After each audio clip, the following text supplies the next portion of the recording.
The next question here is, which track or tracks, song or musical compilation inspires you and why? Right, I love music, so there's many tracks that inspire me. Adagio inspires me. James Brown inspires me. Loose Ends inspire me. Rolls Royce. Remember Rolls Royce? You got the sunshine. Oh no, I can't sing, but hopefully you got those first kind of few notes there. And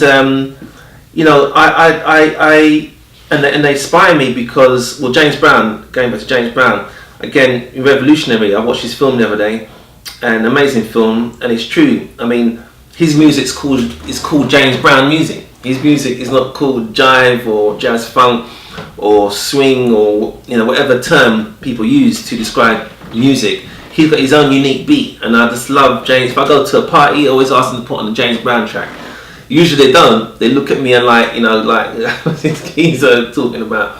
But I do like to hear James Brown. There's something about his music that is on point. Again, the character behind the music, James Brown himself. Again, this is a revolutionary character that actually changed the course of music. Loose ends. When I was growing up, I used to do cross country running. That's probably another thing you didn't know about me.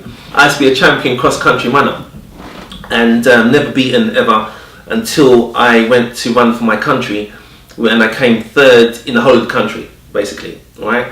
And but I was never beaten in cross country, and I should have taken it on. I could have been a star athlete, but I left school and I started dating girls. I started smoking cigarettes, and I don't smoke now. I haven't smoked for many years, but that was what happened to me. Yeah, and loose ends, to tie it in with the cross country, was because to run so well, like how I used to be able to run, I used to play music in my head, and loose ends. You got me hanging on a string now. Right, that was something I used to play. So it's like, to me, when I hear loose ends, think of loose ends, it reminds me of those days, 14, 15 years of age, when I used to do this cross country stuff. And also I love that lead singer Carl. I mean, I loved all of them. The girl. I mean, they all had the other guy that looked a bit like a mannequin. They had it, and they probably even influenced a little bit of.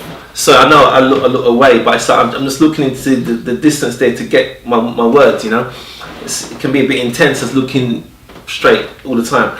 But it's they kind of influenced me. They really did, in terms of, I think, even style and dress and vibe and memories, because it reminds me of those times when I was literally, in cross country anyway, a star athlete basically. Yeah. What is your best wow from a track? What is your best wow from a track? Well, I think we'd have to bring in. Yeah, I used to go to acid raves. There was a time when we used to kind of organise acid raves, and we was like going out into the fields, 1989 and all that. And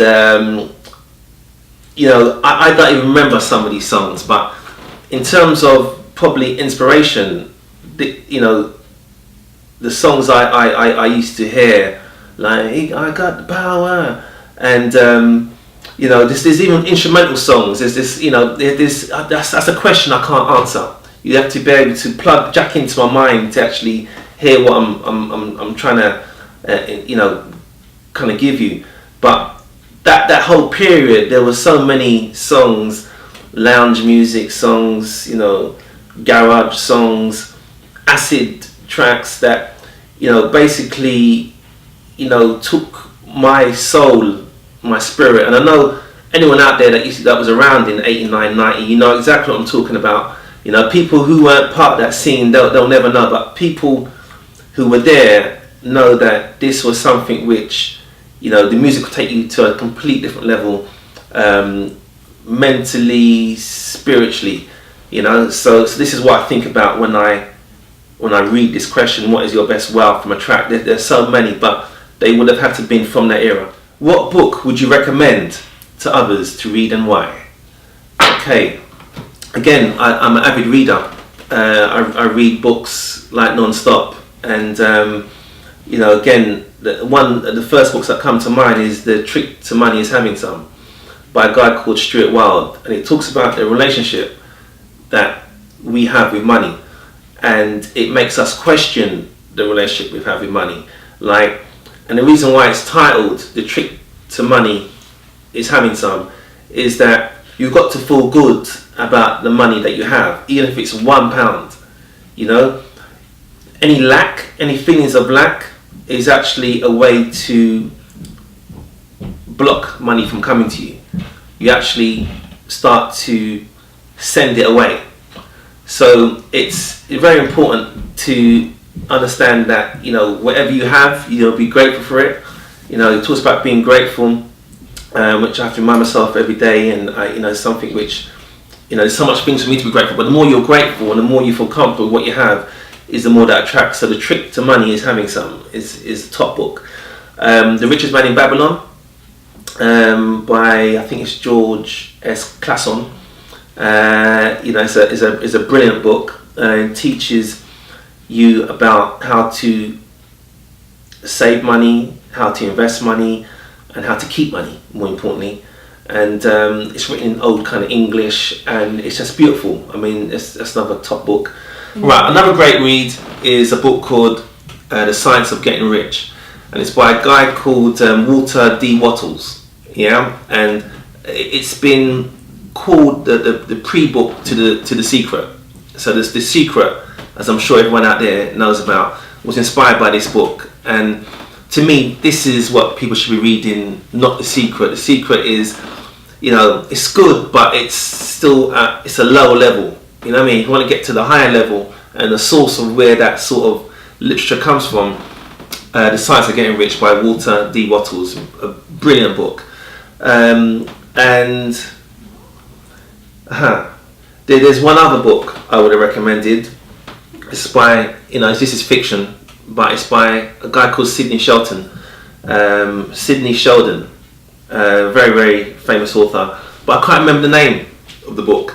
But it talks about a dynasty founded by this Scottish guy who basically finds a gold mine and a diamond mine, and then gets robbed, left for dead, and then goes, saves one diamond, has one diamond that he hid in his boot somewhere, and is able to reinvent himself. It's a bit like the tale of the Count of Monte Cristo, and I put that fiction, that science fiction book, that fictional book into the throw, because I think that's good to sometimes dream and fantasize. I think that people should never forget about dreaming and leaving reality for a little while, because I think it's very, very healthy. What is the craziest thing you have done to pursue your dreams? Well, I've done a lot of crazy things to pursue my dreams, but I think, well, the first thing that came to mind is I remember I got Simon Woodruff's number.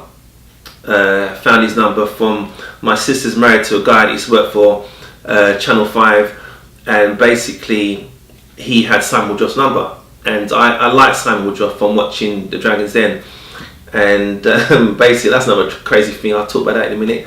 But Simon Woodruff, right, I phoned him up with Simon Woodruff character, because I admired him from watching him on The Dragon's Den, and I said, listen, I'm launching these range of gold phones. Would you be able to help me market them or get some publicity through you having one? And he said, yeah, no problem at all. Come down to my boat, Chelsea Harbour, right?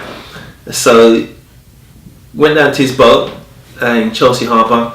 I was invited in by his cook. He's got a living cook, by the way, and he was on the harbour jet skiing with some blonde bombshell, and he came back on his jet ski, hooked it up, came in, almost like James Bond. It was like a scene from James Bond, right? And he cooked me dinner, or his living cook cooked me dinner. He went downstairs, changed up into his suit, came upstairs. He There's photographs. If you Google Laban Room Simon Woodruff, you'll see it on Google. And he basically called a photographer who lived like the next boat down or something, who came over and took photographs of me and Simon Woodruff holding these gold phones. And he was instrumental to me launching this gold Nokia 8800 phone, which I was the first company to do so about 8 years ago now. And that comes across as one of the out of the blue things that I've done. But there's been many. There's been, I've flown to Lithuania to sell gold phones. Like someone's phoned me up and said they want 10 phones, right? Like 20 grand order. And I've literally the next day jumped on a plane to Lithuania to be put up in some leaking, rat infested flat, fearing for my life. Yeah, that's probably the most craziest thing, I got the cell the next day, but I had to spend this night in this like almost like a haunted house. Yeah, where there was water coming down the walls, there was rats running around me, and I did this to make 20 grand. What else have I done? I think Dragon's Den is probably the most craziest one, where I was supposed to go onto this show twice before, and what happened was I bottled it. At the time I said, they're going to ridicule me, I don't need them in my life, and all these things. So I turned the driver away, because twice I went for the interview and I said, you're amazing, you'll get this investment, you're brilliant. And twice the car came for me to bring me to Dragon's Den, and twice I said like, sorry, I'm not interested anymore.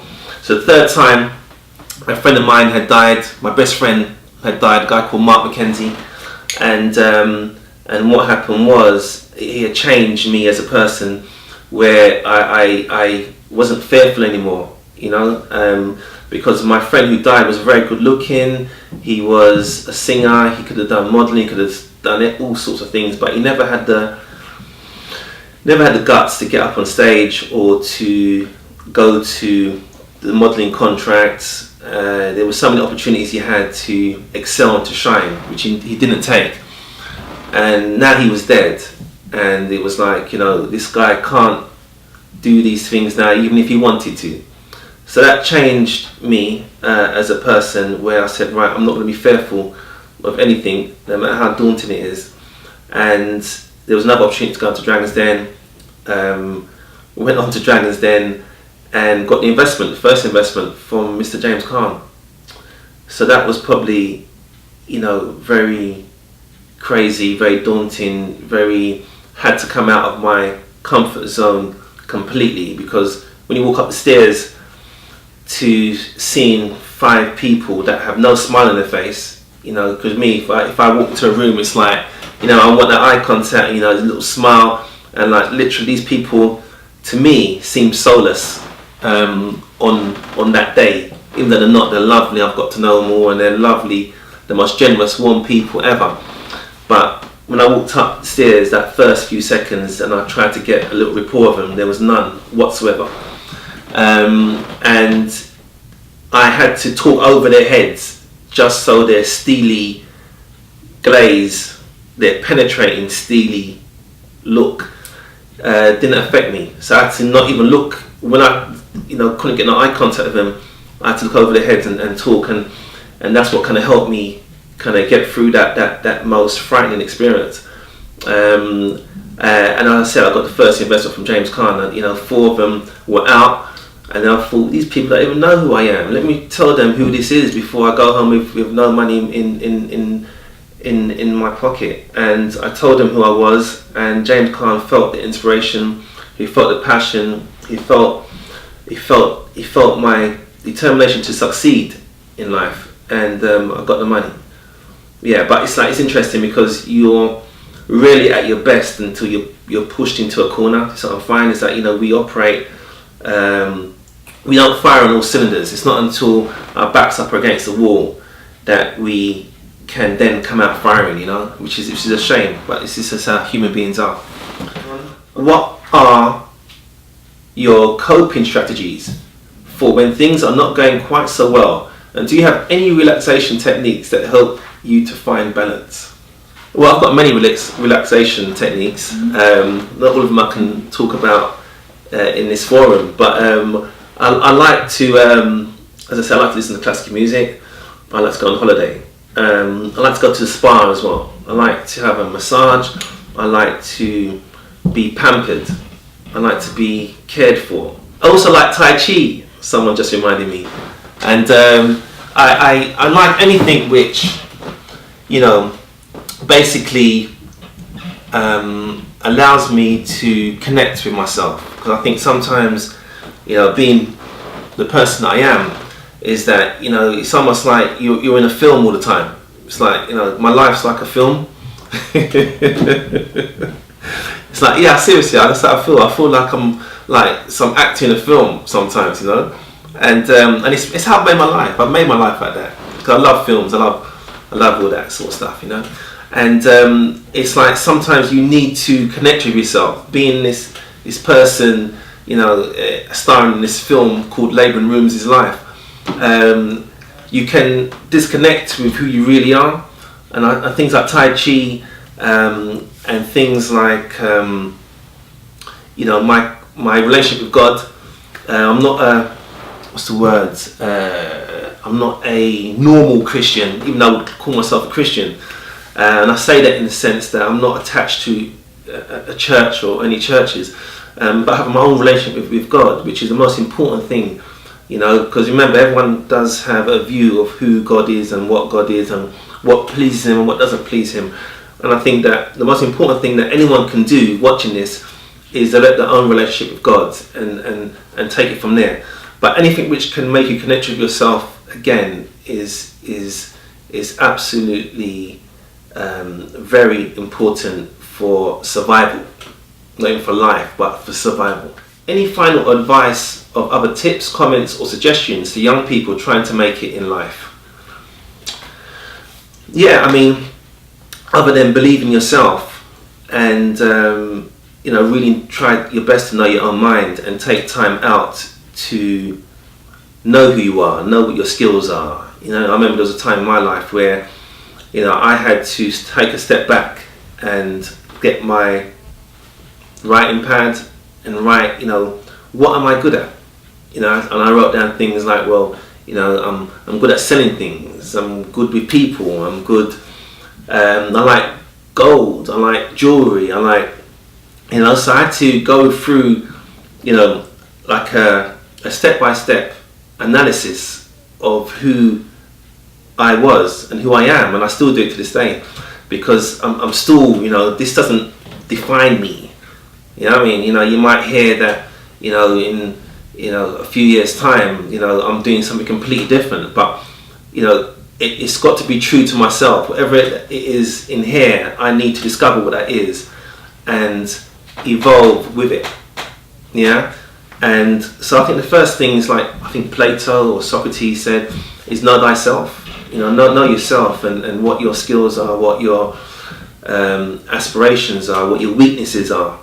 And I think only then can you then go on and formulate some sort of strategy where you can actually be your own boss, and do something that you not only enjoy but also make a lot of money from. What's going on with you at the moment and what's in the pipeline? So many things are going on at the moment. One thing that's going on at the moment, we're setting up a company in Dubai at the moment. We've seen a shopping mall which it's brand new, it's being built at the moment. We've allocated a unit there, a fairly large unit, and we're going to be opening up a Gold Genie branch in Dubai within the next few months. So that's probably the biggest thing in the pipeline. Other than just carrying on day-to-day business and having more of a global reach. So the plan is to sell a master franchise to every major company or country in the next 5 years, and we've already sold I think 22 master franchises worldwide. We've kept hold of the Middle East and the USA, on Perth, because those are our two kind of largest markets. But I feel very excited about Dubai. My business partner has just come back from Dubai, and already we have people there that want to kind of partner with us, and we've got staff and we've got everything locked. It's just literally to wait for this place to be finished now, and it'll be finished in March, and then hopefully shop will open up in July. Right, I've been invited to the Oscars, and I'm going there probably on the 16th of February. I'll be flying out. I've also been invited to the Oscar pre-launch party, which is of Selma. So that's very. I woke up this morning and saw that, which is totally amazing. I feel very, very special and privileged to have an invite to that and to the Oscars. Watch out for our gold phones on the Oscars. The presenters will be reading off the winners for the Oscars from our gold Samsung phones. So watch out for that. And as a privilege, we've been invited. So we'll be there on the day. I'll be going to Miami, probably New York first, then Miami, to see some family and friends, and then I'll be going straight on to this Selma, this Oscar. Imagine that, man! Little old me invited to Oscar party, which I find is totally amazing, and that's probably a highlight. It's quite early in the year, but it's a highlight of the coming few weeks and months, which we're going to be part of. Also, as well, I'd like to say probably one more thing which I'm really looking forward to, and that is going to see my grandmother in Miami. She'll be 102 coming up, and pray that God keeps her and blesses her to see many more birthdays. I love her so much, so that is something I'm really looking forward to doing as well. Please look into the camera and shout us out. Okay. Ediction! Well, that was my interpretation of a shout out, yes. So hopefully you heard loud and clear.